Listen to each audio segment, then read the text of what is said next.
Good morning, everybody, and welcome again to the Bonafide Man Podcast. We're glad to have you here today. And today we have Reverend Dr. Stecker. He is a founder and executive director of A Chosen Generation. Chuck is an ordained minister of the gospel with the Evangelical Church Alliance and has earned his Ph.D. specializing in Christian leadership. He served as an Army lieutenant colonel, and Chuck served in various key leadership. But the thing that got me is he spent 3 years with the Joint Staff in the Pentagon, which is awesome. Got some questions for you on that, Chuck. And after his retirement, he served with Promise Keepers, which is huge, for 3 years. In 1997, Chuck launched a ministry which became A Chosen Generation in 2000. He used his experience to bring forth a clear strategy to equip, train, and empower and release a new generation of leaders. He has a passion to see churches return to truly intergenerational communities and develop clear pathways that keep young adults actively connected to their churches and to see them develop in the leadership roles that impact every area of our society. He's written a book called The Rites of Passage, and we're going to be talking about that. He's also written a book called If You Pass Your Baton, Take It Back. We'll be talking about that as well. Chuck and his wife, Billy, have 3 grown children and are all married to their best friends, 4 incredible granddaughters, and 5 equally incredible grandsons. Chuck and Billy make their home in Littleton, Colorado, and are a vital part of their home church, Summit Church in Centennial, Colorado. Did I miss anything? No, you said way too much, my friend. None of that matters, you know. I told Yep. you the only thing that matters, Dave, is I'm a son of the King. I'm a husband, father, and grandfather, papa. The rest of it's gravy, buddy. That's awesome. That's awesome. Well, Chuck, it is great to have you on, and it's great to meet you in person. We've talked before, but it's great to meet you in person. And we're going to kind of walk through a lot of different stuff. But the first thing I got to ask you is, what was it like to work in the Pentagon? And I absolutely loved it. I will tell you, there's a lot of people that, they'll joke about it and talk about the 5-sided puzzle palace and so forth. I had the privilege of being on the Joint Staff when General Colin Powell was the chairman there. And I will tell you, in the office we were in, I jokingly say we were in an office that didn't exist, doing things that never happened. Just an incredible group of people across the different services. And man, they were just the kind of people you want to be with, that you trust. And everybody was kind of specialized in that. But it was a great experience and a great season for my family as well. Yeah. Great stories out of there. One of those is walking down the hall, and my one son said, "Dad, where's General Powell's office?" And I think he was in 4th grade at the time. I said, "Right back here." And we walked back, and I'm literally on my knees in my uniform, pointing at General Powell's door, and he opened the door and walked out just in that timing. But the quick version is, he said, "Bring those boys in here," and got pictures with both our sons, arms around them, stuff like that. I mean, just a remarkable man. But the experience was just a real blessing for me, for our family, and on all fronts. So talking about that was a different time in our military. And I know we've seen some degradation of sorts in our military. What is your take on the last 4 years and the changes that have been wrought right now? What do you see as far as leadership goes? And are you optimistic, or what's your take on it? If I was to give you one thing, and I'm not going to speak to political parties or anything, here's the one thing that I would say. For far too long, there's been an emphasis on our military being the instrument of social change as opposed to a war-fighting machine. Okay, look, if you look at the mission of our military, we're there to engage the enemy, fight wars, and win on behalf of a nation. Okay, it's just that simple. That's our mission. You ask what the mission of an ice cream salesman is, he sells ice cream. Okay, stick to your mission and don't get off of it. I think in many, many ways, there's been times in our past where the military has been used as this volunteer force to create and engineer social change for political purposes. That is not the design of the military. I am in favor of the military doing what the military is supposed to do, which is when on behalf of a government, since we are, a democratic republic, okay, not a democracy. People got to learn their history and their That's right. That's We important. are a republic, okay? That's right. Then our military serves at the behest of the government and our leadership and the commander in chief. My personal opinion is we should not allow our military to be used to socially engineer the culture and change of a nation that takes away from their ability to do what their primary mission is, which is when on behalf of this nation, engage the enemy with force as needed, win, and make this a safer place. So, Chuck, what years were you at the Pentagon? I was in the Pentagon from 89 to 92. So you were, you left before the don't ask, don't tell. Just came in. That was, I 90 believe that was coming in. Let's see. That was with Clinton Clinton, was right? the president. No, Clinton came in as the president in 88 and got reelected in 92, didn't he? I mean, in No, 88 through 88 that. was Bush, and 92 was when Clinton Oh, got there you go. 92 was the Clinton in that time frame. So yeah, we were there right at the beginning of it. Um, in that time frame. So we were there, and that's right. And Crowell was selected as the chairman, was selected as the chairman afterwards, I think. So trying to get all of that. He was there as the chairman coming in. Powell was selected then as the chairman. Boy, that seems like that's a 90 time frame for me Yeah. because I was there with Powell when he was selected and so forth. I think that's probably when all the social engineering started with the don't ask, don't tell. It seemed like prior to that. I think there was some of that we could get into, but look, before we had that in terms of the opinion, some of that was already being put in the works. Look, it's not just at the presidential level. There's Senate committees and congressional committees that control budget and they try to work stuff into it and requirements in. And, there are so many ways you use the military. It's not just adjusting the fighting force and have the men wear skirts.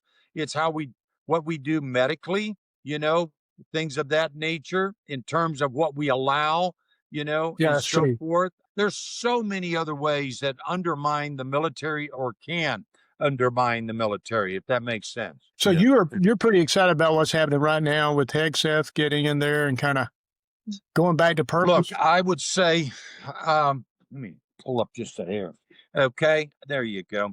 I would say I'm excited about the direction our military is going.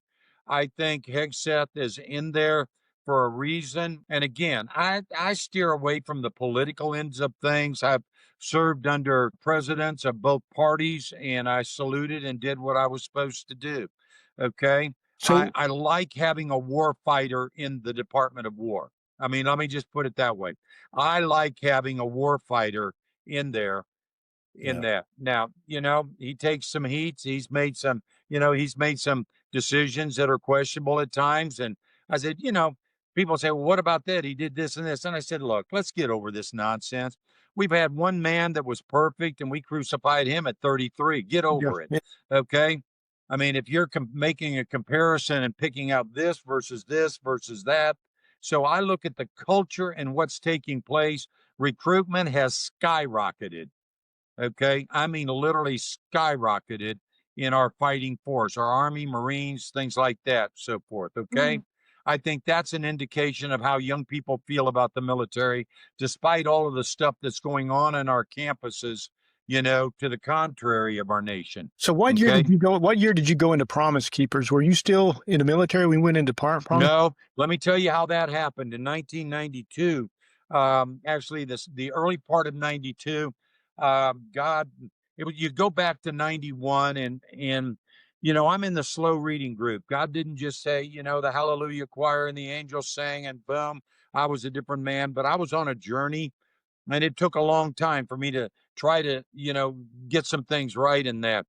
We were at the Pentagon and, bottom line is, um, I had started a youth group, my wife and I, but I had this vision for a men's ministry that was intergenerational. We had two young sons at that time that were second and fourth grade. I wanted this culture of men around our sons. And so I explained this thing to my wife and at that time I was coaching the two soccer teams for my boys. We had a youth group. And I mean, and so when you tell your wife, God's telling me to do something else in addition to, right? It's one of those paths. Well, bottom line is we just kind of marinated on that. And the next thing you know is I was literally looking at a magazine about promise rings, purity, things. We had 5th and 6th graders that we were talking to, which compared to our age guys, that would have been like a freshman in high school in terms of what the culture was throwing at them sexually, all of the other stuff that goes with it, right? So in any event, here's this one little piece about this thing called Promise Keepers. And if you remember right, 92 was the year that Dobson got a hold of Promise Keepers. Bill McCartney was at. It was the first year they went to a stadium. 91, they had been in the basketball arena. The year before that, they'd had a group of about 64, 70 leaders they had called together. The next year, they put together about, I think it was 6,500 people in the basketball arena. The next year, they went to the football stadium. So I saw this article, didn't know a thing about it. I called them then and said, hey, look, we're going to start a group of men here. Can we call it Promise Keepers? And it was really funny. They said, sure. Then I got a call back the next day, and I was still on staff in the Pentagon. And they said, now, what is it you want to do and call it Promise Keepers? And it was funny because I told the guy I called, and I said, look, we're a Christian group. We just don't do snakes. And he just kind of laughed at that. So they gave me permission to do that. And we started using the VHS tapes and meeting with guys. And then that carried on. And then from there, we went to Italy was our last assignment. I was a liaison to the Italian Army for doctrine and training. So I was office right with the only non-Italian basically in the Italian Army staff there. And then it was after that we came back and started with Promise Keepers, was there for 3 years from 1997. That's awesome. Chuck, you were in the military I guess you retired from the military. Where did you see in that career? Where did you see the intersection from manhood and spiritual? I mean, how does that affect one man in the military? I mean, to become a well, I think that intersection of the spiritual and the manhood. I look back on it, and I had some great people around me. A couple of Army chaplains and that, and so forth. But it was really seeing some other guys kind of walk in their faith. I can tell you, out of the military guys that I talk to, particularly guys our age. Now, we've already established that you young bucks there, are kind of a few rungs down on the age thing here with me, but it's guys our age, right? They felt like with that uniform on, with the mission, the things they were doing, they had an identity. Now, here's what I felt for a long time ministry-wise. One of the great failures in our church is we're trying to lead people to this salvation moment, and then we tell them how to act. What we're failing to do is help bring them to an identity in Christ. You guys, as we're recording this 3 days ago, I was in Kansas City at the National Coalition of Ministries to Men, and Sherman Smith, who was a major player in the film Show Me the Father. Man, I listened to him on Friday night, Saturday morning. All he talked about basically was identity and where these young players go astray. What happened to him? Identity. And that's what I brought out of the military, Dave, is that guys felt like they had an identity when they served in the military. Whether it was, you look on, I love the book Once an Eagle.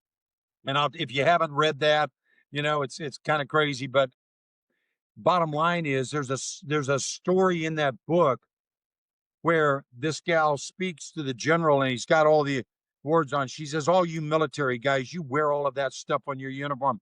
And he says, everything about us is up front to see. Everything about me that I've done, been, whatever, you get to see that. Unlike all of the politicians that keep it all on the inside and you don't know what you're dealing with.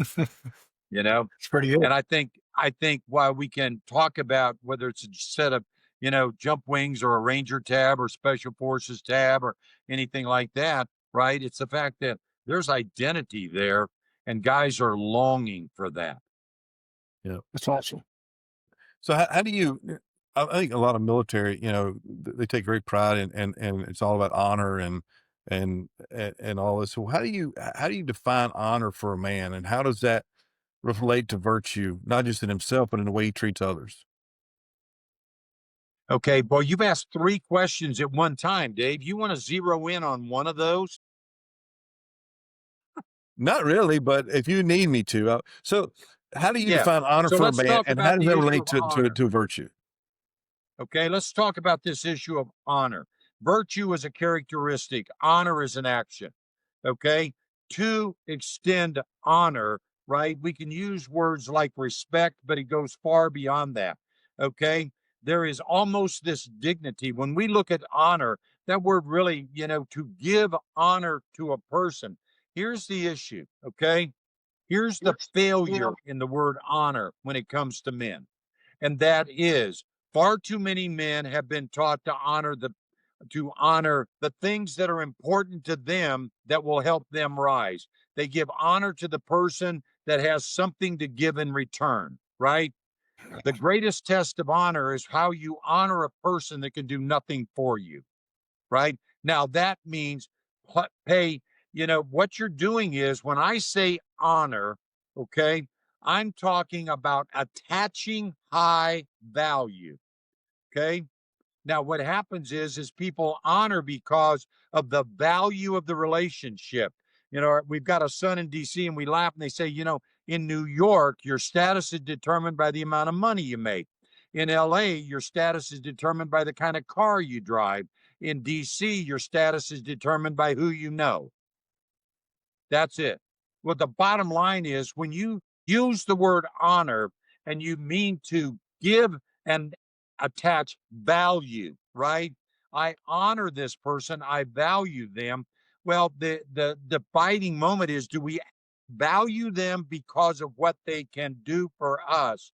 Or do we look at it from God's perspective and look at this and say, we extend value to this person because they're a human being created in the likeness.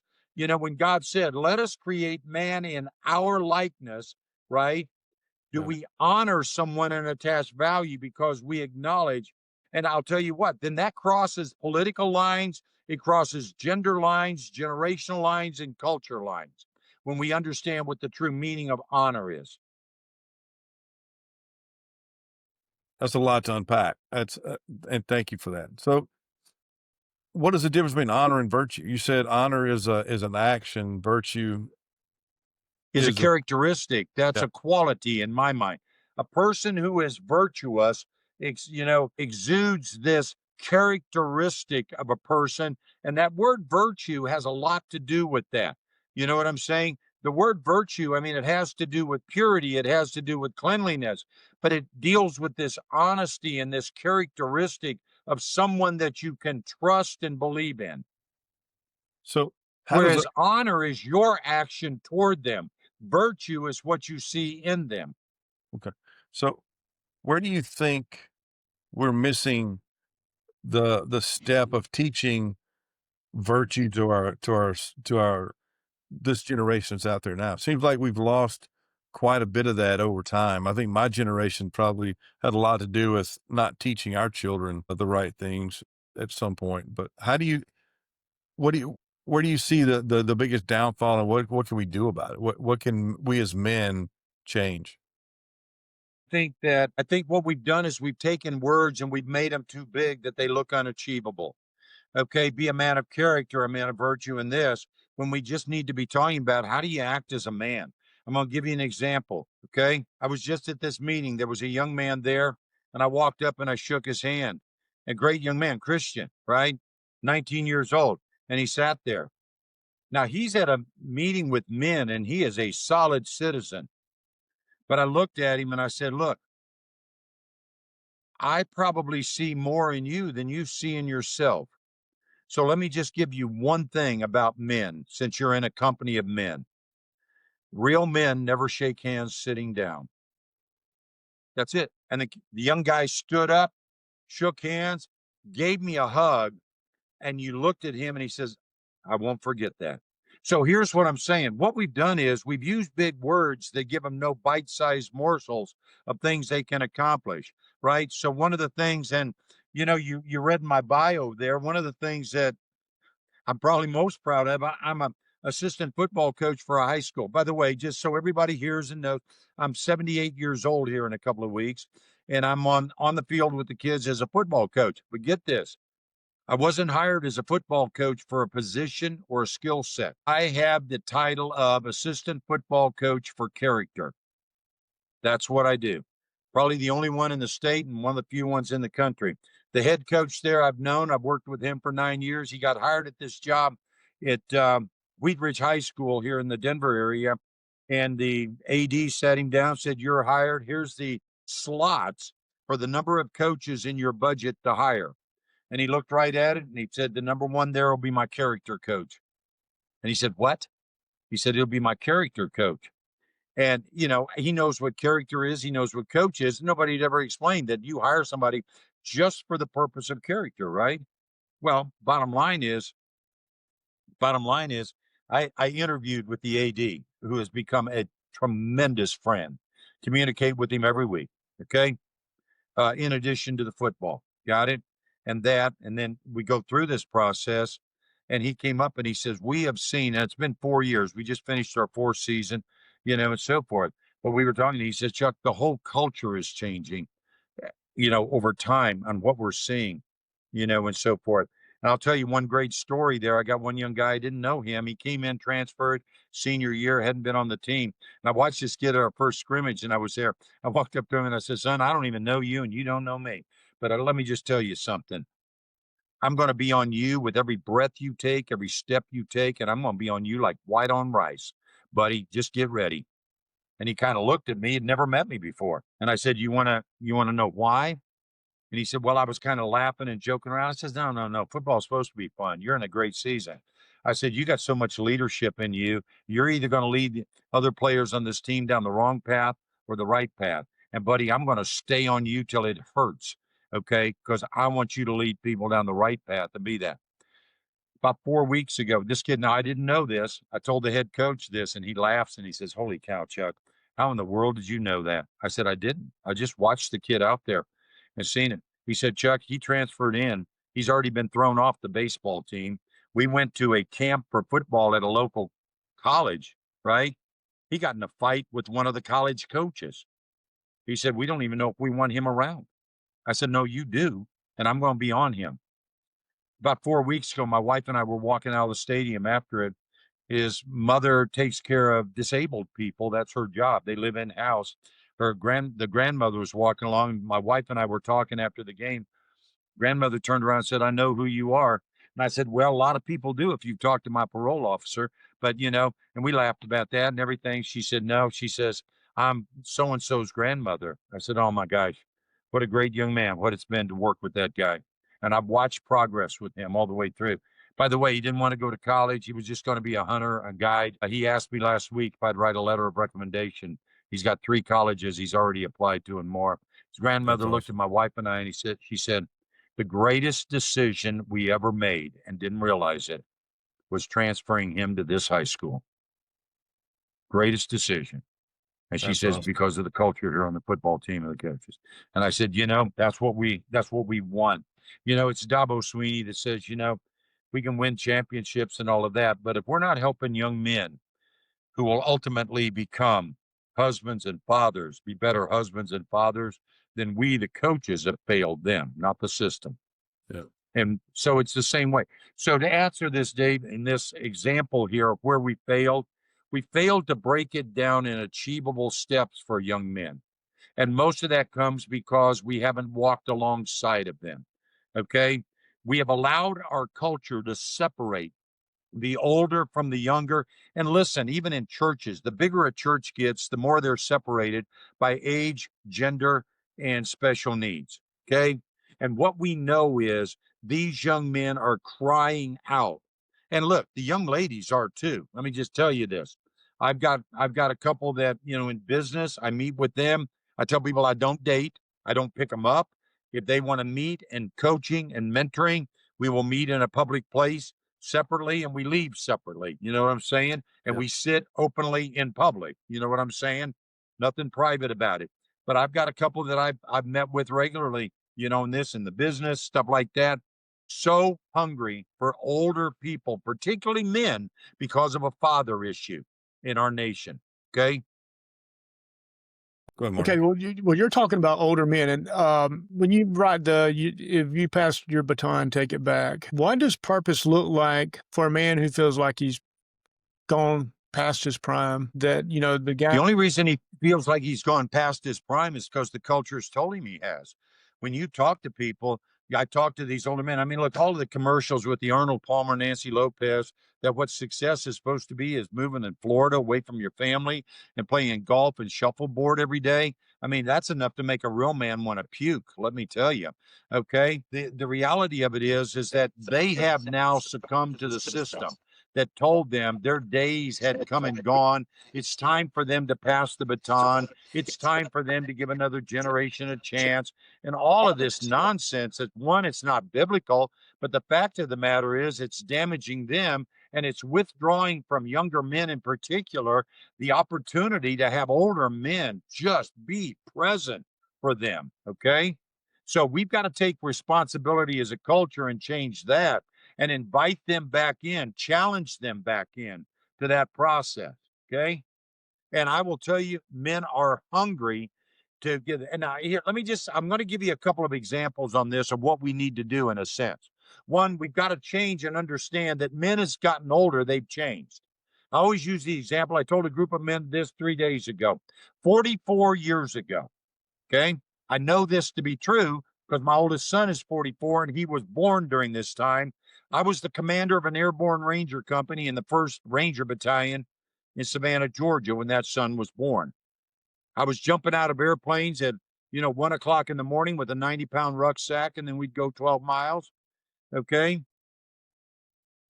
When I look and I ask churches, they'll say, well, we can't get our seniors involved and we need more in this. I said, what are you asking them to do? And they look at me like a calf looking at a new gate. Like, wow, have you ever been a pastor? Do you know this? Well, I have been a pastor and I do understand this. And I ask them the question, what are you asking them to do? And they look at me and go, what do you think? It's a church. I said, let me rephrase. Are you asking them to do the same thing they did 44 years ago? Or the question is, they've changed. Is the real issue you haven't?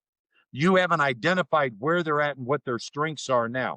I said, because 44 years ago, I was a commander of an airborne ranger company. Don't ask me to do that again. No. I mean, I think it's exciting to think about. Look, I'm going to go to Hawaii with one son, his wife, and the special needs and that. My son said, Dad, you want to go scuba diving? I said, heck yes, I do. Heck yes, sign me up. I had to fill out a form. When was my last dive? 1981. Okay, but I still got my card. But here's the deal. I say, don't ask them to do what they did back then. Don't ask me to do what I did when I was 44, right? Because that's not what I want to do. However, I'm better equipped. I'm stronger now in the areas that I need to be than I've ever been in my life. I'm better equipped for the kingdom and for the work and to pour into young people than I've ever been prepared for. So give me an opportunity to do what God has now moved me to do at this point. Don't ask me to do what I did 44 years ago. Okay. And that's where a mistake is being made within our culture. Chuck, it's funny, the way you talk about that, because whenever we were younger, we were involved in our church, and we were a young couple, had young kids, and the church was struggling to find people to do stuff. And you'd almost feel browbeaten to volunteer where they needed you, not where your strengths were, but where you were needed. And they did that to my wife a couple of times and forced her into to teaching a class. She didn't feel comfortable being the lead teacher. She didn't mind helping, but it was just a forced thing. And it's one of those things, we have to be careful when we ask people to serve and realize where they are. My oldest son has just joined a new church, and they gave them a thing to fill out about what their gifts are. So that they now know, okay, here's where your gifts are.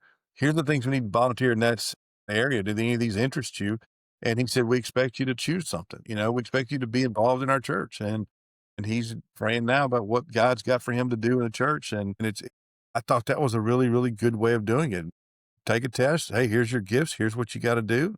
Here's what you should, you're good at, and here's what you enjoy.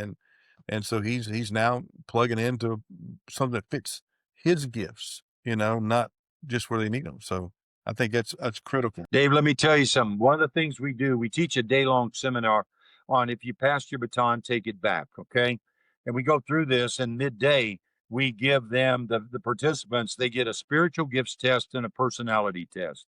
Some of the most lively, best conversations we have, right, are after those tests and seeing these. Now, look, just so you know, I don't call them seniors. We're the Encore Generation, and I can explain that, right?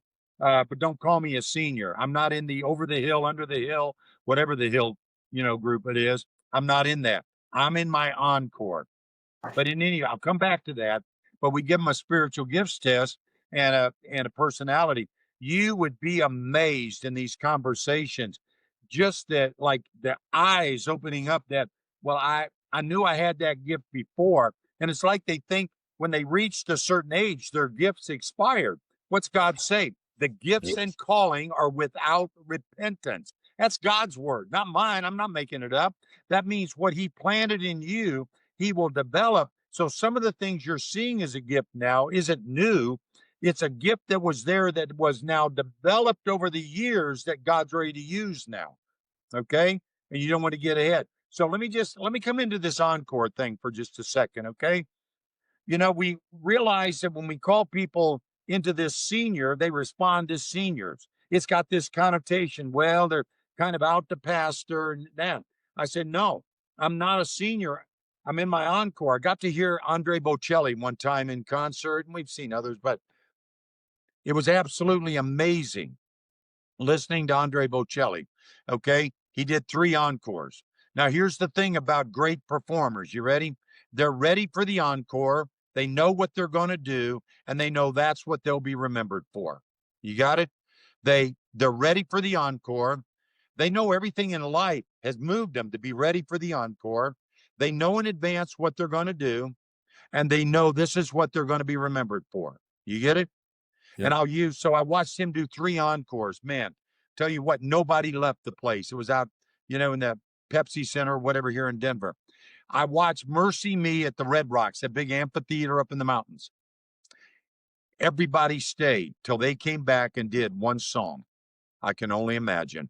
Now, they may have done it during the performance, but nobody was leaving till they came out for the encore.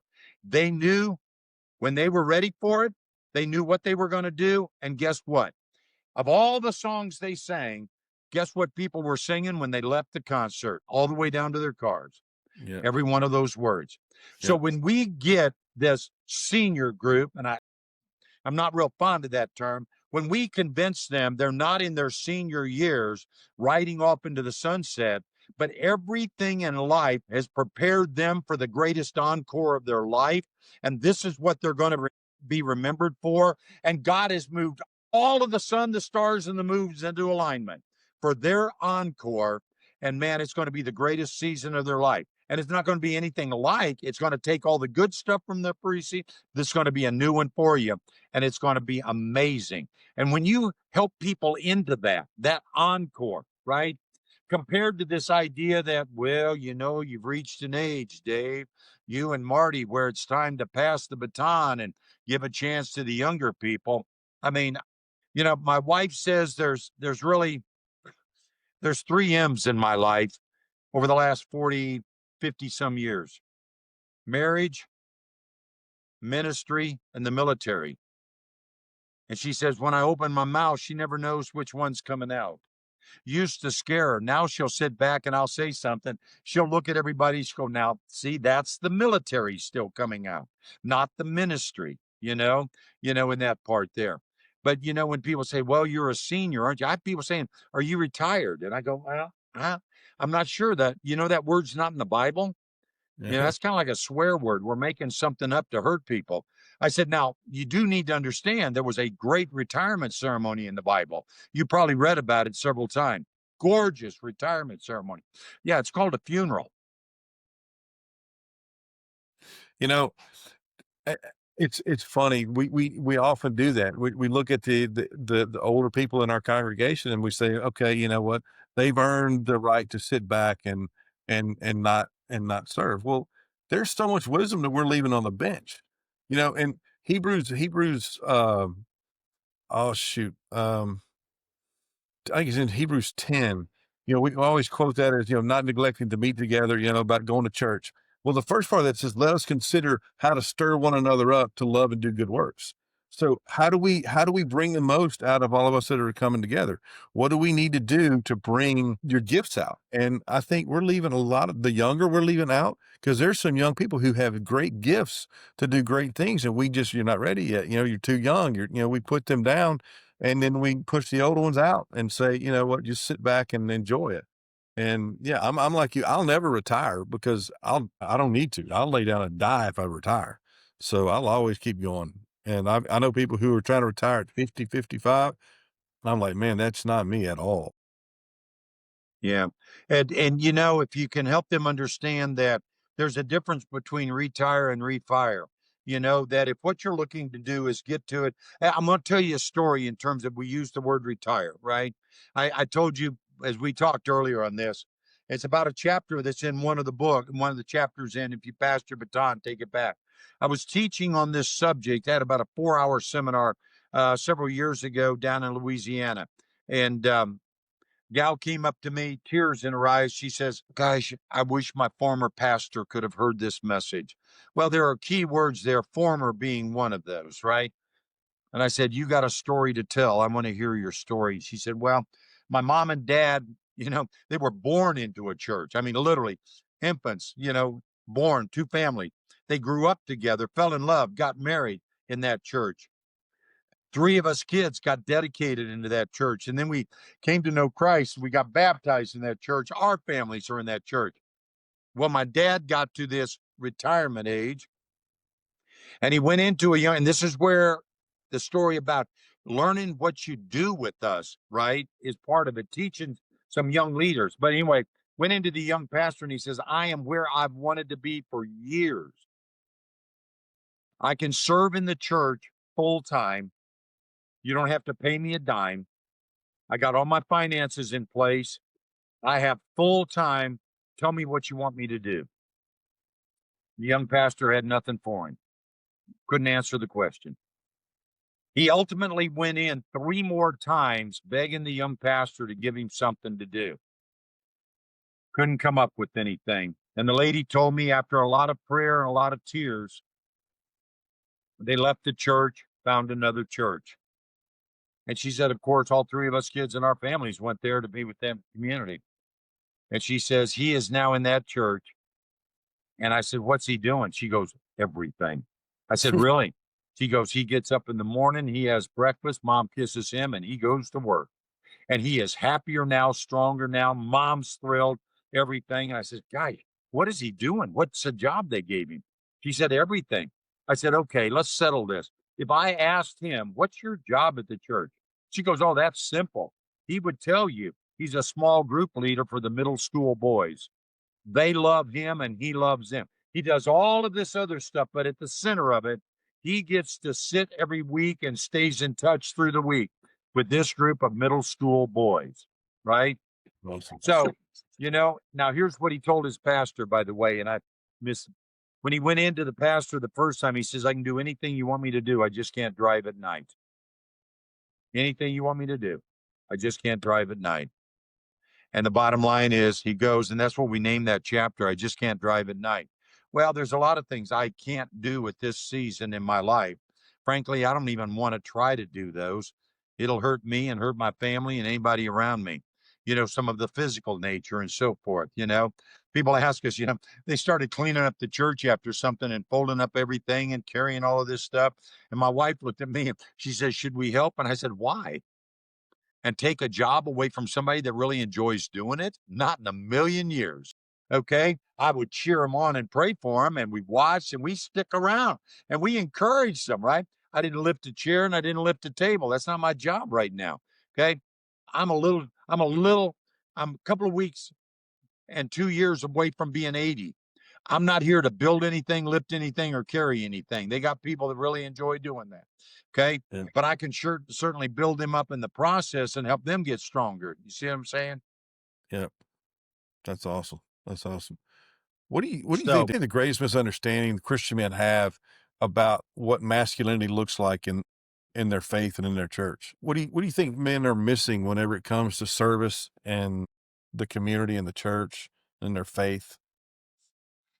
I think that's a great, great question, Dave. And I'm going to narrow it to two different categories for the greatest issues that keep men from serving. That is, they feel unqualified or disqualified. Technology has moved so fast, things are happening so fast. So many feel like they're unqualified because they stayed in this job that they knew. But outside of that, they just feel unqualified. The second one is they feel disqualified. And when I mean disqualified is, guys, look at men in our age group, you being at the younger end and me being there. How many guys in our age group have children that are not walking with the Lord? And when they look at that, they feel like they're disqualified because they couldn't even manage their own family. Okay. And, the fact of the matter is, you look at a lot of things where guys didn't handle things well. God used it. Had a guy just tell me a couple of weeks ago that he wrote on God doesn't waste a thing. So our mistakes, the things like that. So when you look at the unqualified and the disqualified, we can move in those directions to help restore men that feel disqualified, those that feel unqualified. Like you said, your son and daughter-in-law is in a church, they did spiritual gifts. But we're doing a lot in our church where our pastor's got a vision that every leader will have a coach, a life coach trained within the church. We're not a huge church. We're not a mega church. We're probably running 160, 175 right now, up from a few years ago. And then his goal is that we would train enough coaches that if anybody came into our church and said, man, I could really use a coach, premarital, or I'm changing jobs, or I'm considering this, I want to start a business, that we've got people that would align with that and do life coaching. Okay.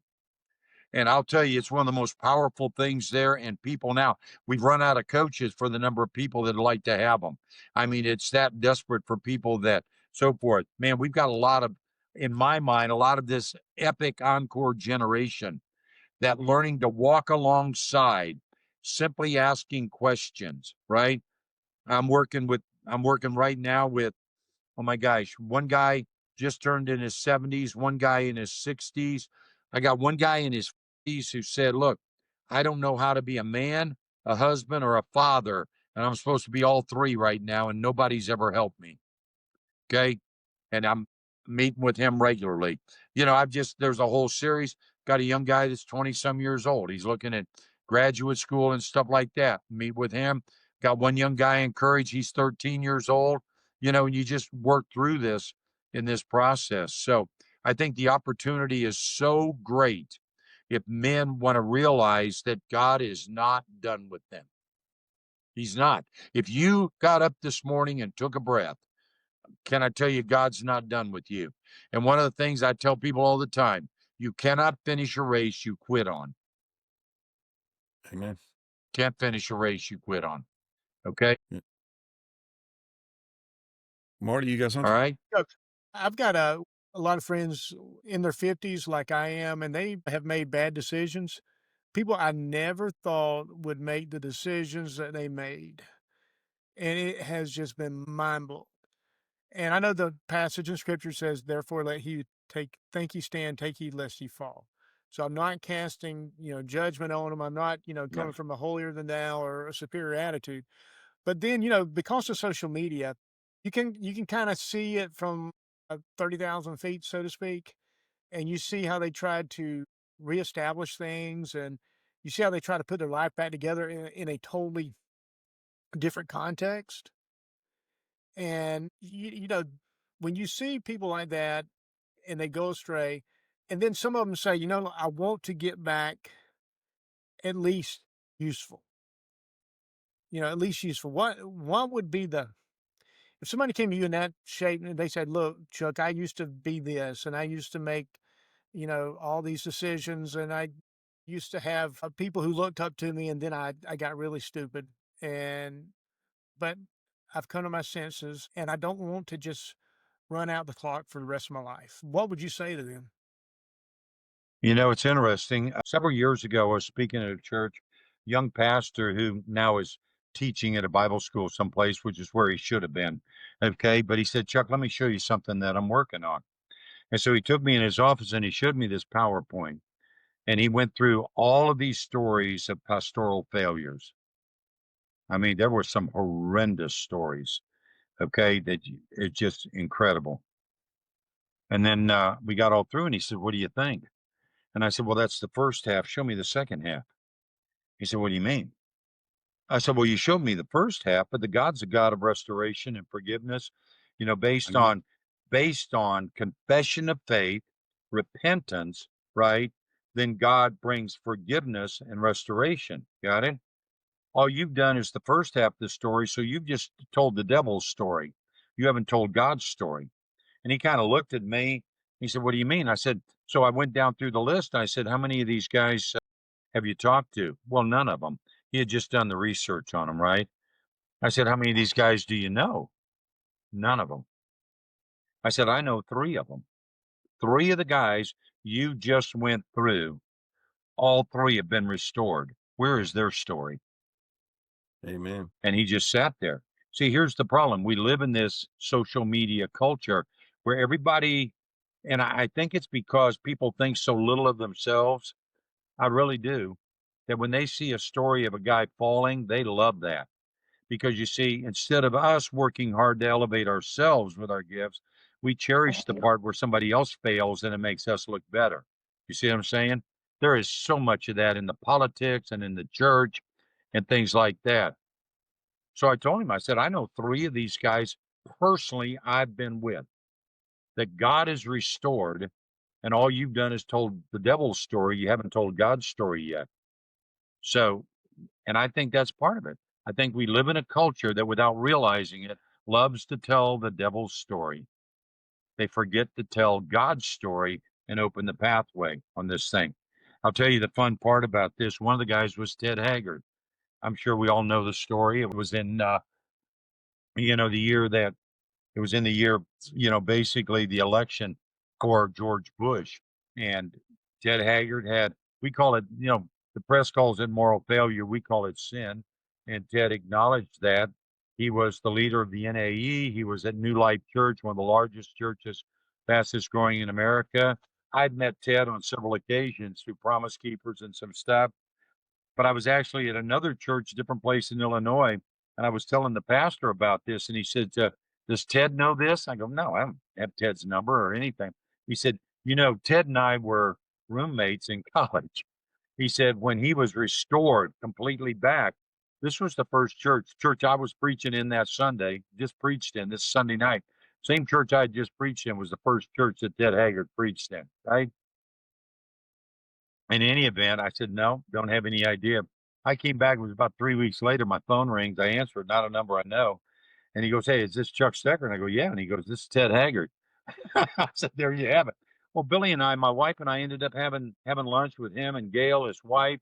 And man, what he's doing now, the church and the healing because of where he's been, right, is the source of his ministry now, not all of the titles he had at one point in that. Uh, but I think part of it is we've got to open the pathway, and we've got to be invested in the pathway for healing and not just look at these things. And we've got to call others out on that, in a sense, I think. I think there's too many times, frankly, we sit back and let other people talk about this and so forth. And Dave's trying to reconnect in this thing, Marty. I see his going there. Yeah. Okay. But I think his was blurry at the time, and that was that. But in any event, bottom line is, I think we only tell half the story because it makes us feel better when we make mistakes, if we can point out other people that have made mistakes, right? Right. And so, yeah, he just popped off. Is he the one recording this? I am. I'm recording. It's Okay, plugged in. I got you. So, Chuck, a lot of times guys kind of get off straight because you make a distinction between healthy ambition and toxic striving. Yeah. And, everybody, as a man, we have a need to achieve. I think we're goal oriented. I don't think anything's wrong with that in the proper context. But how does it go from a healthy ambition to a toxic striving? I'm going to tell you, this book came out probably in the 80s. A great, great friend and brother of mine, Dr. Rodney Cooper. Dr. Rodney, I met him at Promise Keepers, and you might be able to pick up a used copy of this someplace totally out of print. but the book is called The Double Binds. And he explains for men the damned if you do and the damned if you don't. That's a double bind. Use the example that men are supposed to be the providers. They're supposed to work hard, get promoted, do better for their family in this. At the same time, they're supposed to be the loving husband, loving father, and spending all of this quality time with their family. Well, the guys that spend all the time with their family aren't necessarily the ones that get promoted, and the ones that get promoted. And he calls it the double binds. That's the name of the book on this thing. So, one is, I think one of the things that we have to do is we have to help men understand what success looks like. Okay.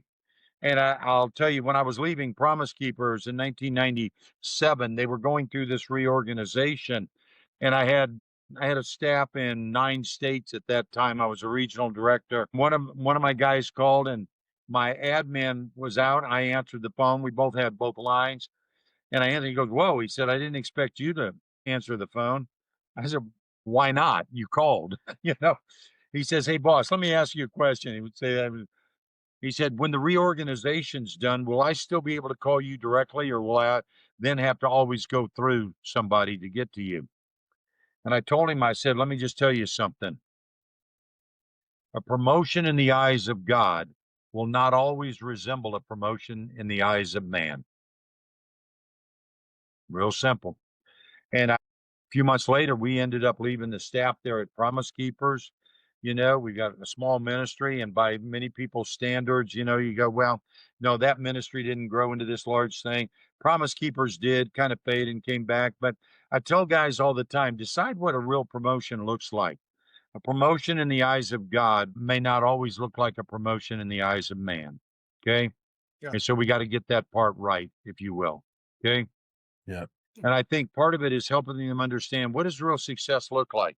What's going to bring you, let's just say, satisfaction in who you are, not what you do.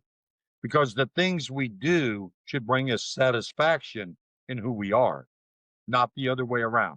Too many guys try to get satisfaction thinking if they do all the right things and everything that goes with it right, that will make them satisfied with who they are. And they're struggling with that. You know what I'm saying? Yeah. Okay. So So it's out of who you are, what you do, right? how do you find a comfortable medium between ambition and good ambition and just getting toxic where it just runs your whole life? Great question, Dave. Let I me was tell running, you for I was Chuck in corporate Stecker, America. I I can't was in speak corporate to America anybody else. for a while, and it became toxic for a while. Chasing that next promotion became toxic. Absolutely. Here's, and I can tell you, from the military, I can tell you from my days at Promise Keepers how we knew and other things. When you say, how do you know the difference between it is the right ambition, okay, and when it becomes toxic in the ambition, okay, in that sense? I call it buy-in. For those you love and the ones you're serving, first of all, who's it for you have ambition? If it's just for you and you're willing, I just had a guy tell me, my pastor told this story. And I've got to go back and research this because I don't know if it was when Jimmy Johnson went to the Cowboys or at Miami, because he's got a boat now, 3 rings. That's his 3 championships, right? But my pastor said, from what he understood, when Jimmy Johnson went to the Cowboys to take over the Cowboys, he told his wife he couldn't do marriage and coach football, and he was choosing football, and they ended up getting a divorce. Okay. Mm. So I'm going to give you the number one thing. Who's your ambition for? If it's for you and solely you, and you can't say for God and your family, I would say you're very close to toxic, whatever it is. You understand? Yeah. But when you say my ambition is to serve God, and I want to hear good and faithful, my son, I want to hear that. But here's the other thing. And for me, it's called buy-in from my family.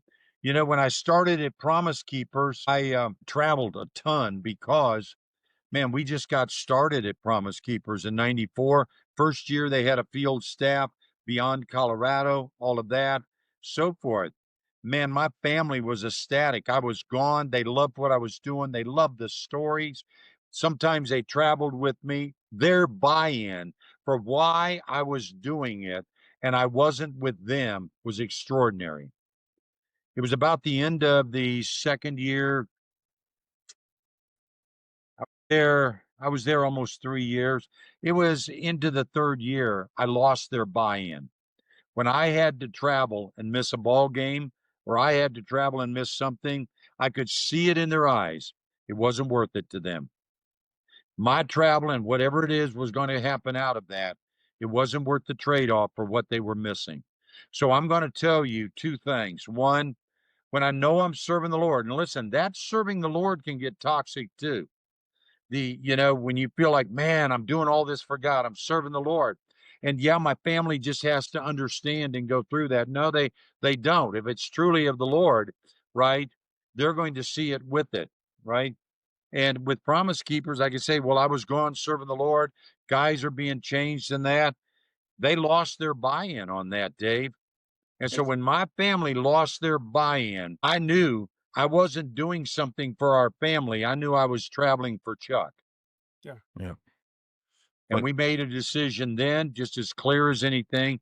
It was time to step away, and we didn't even know what we were going to do. But we knew it was going to be different than what we were doing. Okay? That's good. So just think about that. Who are you serving? Who's your ambition for? And does your family, the people you love and you're to serve, do they have buy-in on what they have to give up for you to have that ambition? Yeah, Chuck, let me ask you to, all right, we're kind of getting toward the tail end right here, but I want to ask you, for a married man who comes to you and he says, Chuck, I need some marriage advice, what's the best thing I can do in my marriage? What can make my marriage the best it possibly can be? You've obviously been married for how many years? We're in our 49th year. We finished 49. 48. And I'll tell you, just as you asked that question, both my wife and I had been married before. When we got married, no one, to include my family, gave us a chance of making it a year. Not because my wife wasn't worth keeping. There wasn't anybody that knew me that thought I was smart enough to keep her. Was not walking with the Lord. I was at best a chameleon Christian. So we take every year and we laugh at the world because we made some decisions together. And like I said, we're in our 49th year here. Okay. So ask your question again. I'm probably not the best person, but maybe I can send you to the best person. Well, How's that? with your life experience and also having been married 49 years, and you're dealing with men have issues, and the men that are married, I mean, obviously their wife, I mean, they're one flesh, they're part of them. What's the best advice you can give to a married man about his marriage? Make a decision up front. You're never going to separate or get a divorce and build from there. Separation, all that is an excuse for bad behavior, and people do some stupid things. I mean, literally, people say, for Billy and I had some agreements when we got married. She had drifted just far enough away from the Lord to meet me, let me tell you. And she will admit that. Because if she was truly walking with the Lord, the only way she'd have met me was handing out tracts at the officers club, asking me if I knew where I was going to go when I died. You understand? So she had slipped just far enough away to run into a rascal like me. You got it? So with that, with that part of it, our very first commitment was we love each other, or we're learning to love each other. The other thing that I would tell you is don't be afraid to get help. Sure. One, make a decision. You're not going to separate or divorce. You're not going to talk about it. It ain't going to happen. And when you say, we need some help. Okay. And there are some great things out, great marriage ministries, even a conference, and, I'll tell you one of the things that hurts so many and, the highest number, when you talk about divorce rate and stuff like that is folks in our age, in a sense, because when the kids leave, they don't know how to live together. You're right. And so you got to build a marriage for life after kids. I call it lack. You've got to build a marriage for life after kids. If your whole focus is just being married for your kids, you may be heading for some really tough times. but you've got to build a marriage. Billy made a statement to me during the pandemic. You get thrown in the house and you got to stay, whatever demic that was. It was the mail-in ballot demic. That's what I call it, right? But the bottom line was, she says, I'm sure glad we're friends, because having to spend this much time together, even being married, it would have been really, really tough if we didn't like each other, Yeah. you know? And I think that's part of it there. You know what I mean? Yeah. Well, that's great advice. Always make the decision. We're going to stick it out. We're going to be together. We're not going to separate. Not going to Yeah. divorce. And don't be afraid to get help. Well, Chuck, want to thank you so much for being with us. You've given us a lot to chew on. I think guys will get a whole lot out of this episode. Thank you for all your words of wisdom. Thank you for your service to our country, for all you've done. Man, you've lived an exciting life. You've lived a fruitful life, and hopefully, when you're 100 and you look back on the years you got between now and then, and going on from there, there'll be a lot more that you've done. And man, you're just a good role model, good example of just staying in the saddle, and you continue to get it done. And I want to say Buddy, thank I appreciate those comments. I really do, Marty. I tell people I got to keep going and go hard, while I'm young, because this pace would kill an old man. But I got to stay after this thing. You know what I mean? yeah, And a lot that goes with it. But I told somebody, they said, boy, at that age, you're still going hard. And I go, every day I wake up and I still feel like I'm about 3 laps behind, and I got to run harder, you yeah, know? And it's just, I love what God's allowing me to do. I got a beautiful family. I got, grandkids, and I got one grandson that's 10 years old. And he said, Papa, you got to be healthy and stick around, because you got to be here when I get married and I have kids. Right. And he's 10 years old, you know, yeah. and, we just keep pouring into our family and doing the best we can there. Still have to live and set an example for myself, in a sense. But guys, thank you for all you're doing there, man. I love, and the podcast you're doing, reaching guys, and I told you, Marty, Dave, I'll fire you off. You give me a mailing address, I'm gonna fire you off some books. Okay. And you can do what you want to do with those things, and so forth. Well, And I love your pictures behind you, Dave. You got 12 strong on one side, and it's kind of blurry on the other side, but it's the Hacksaw soldier carrying Ridge. the other one there. Hacksaw Ridge. Hacksaw Ridge, buddy. I gotta love it. Okay. Yeah. I mean, those Yeah. are great ones to have up there, I'll tell you. But notice Okay. the line of Judah in the Let's middle. There it is. You got the lion in the middle there, buddy. I see it. I see the lion in the middle, the 12 strong, and and so forth. So, just guys, keep doing what you're doing. Love being on with you. Thank you for the privilege of being with you. And I truly am blessed just to have this opportunity. And you let me know anything I can do in the future. And, just keep pressing on, guys. thank you, Chuck. And when we get off the air, we will give you that address to send that to. And for any listener would like a book that'll be signed, we'll have all that. But once again, thank you so much, Chuck. We appreciate it. God bless you, and we hope you have a great week. See y'all All right, later. buddy. You guys stay in touch, will you? Stay in will. touch. All right. We'll talk to you later. Bye All now. right. Bye-bye. Bye-bye.